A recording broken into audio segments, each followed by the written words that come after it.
see strange analogies, not only between the facts of different sciences of the same order, or between physical and metaphysical facts, but between physical hypotheses and suggestions glimmering out of the metaphysical dreams into which I was in the habit of falling. I was at the same time much given to a premature indulgence of the impulse to turn hypothesis into theory.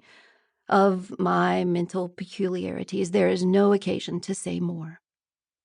The house, as well as the family, was of some antiquity, but no description of it is necessary to the understanding of my narrative.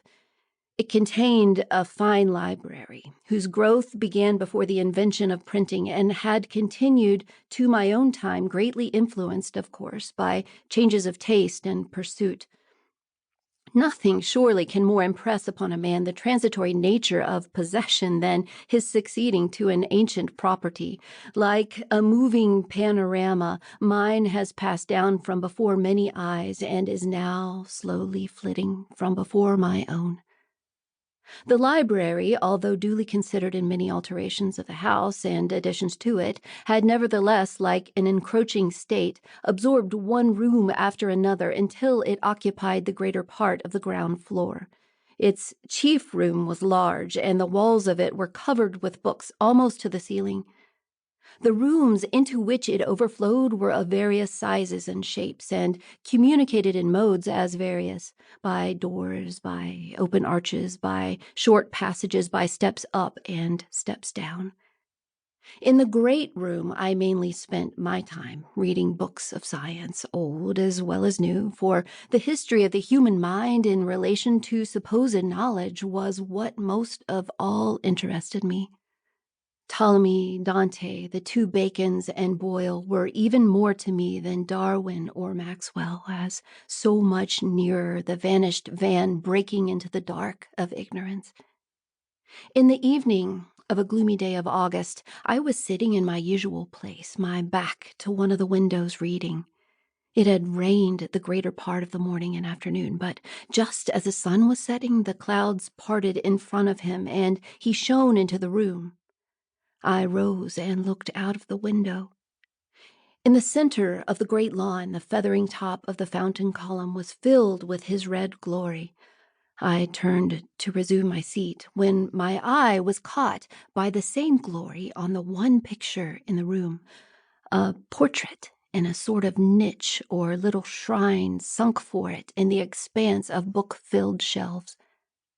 I knew it as the likeness of one of my ancestors, but had never even wondered why it hung there alone and not in the gallery or one of the great rooms among the other family portraits. The direct sunlight brought out the painting wonderfully. For the first time I seemed to see it, and for the first time it seemed to respond to my look. With my eyes full of the light reflected from it, something, I cannot tell what, made me turn and cast a glance to the farther end of the room, when I saw, or seemed to see, a tall figure reaching up a hand to a bookshelf. The next instant, my vision apparently rectified by the comparative dusk, I saw no one, and concluded that my optic nerves had been momentarily affected from within. I resumed my reading, and would doubtless have forgotten the vague evanescent impression, had it not been that, having occasion a moment after to consult a certain volume, I found but a gap in the row where it ought to have stood, and the same instant remembered that just there I had seen, or fancied I saw, the old man in search of a book. I looked all about the spot, but in vain. The next morning, however, there it was, just where I had thought to find it.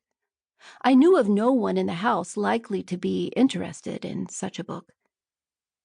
3 days after, another and yet odder thing took place. In one of the walls was the low, narrow door of a closet, containing some of the oldest and rarest of the books. It was a very thick door with a projecting frame, and it had been the fancy of some ancestor to cross it with shallow shelves filled with book backs only. The harmless trick may be excused by the fact that the titles on the sham backs were either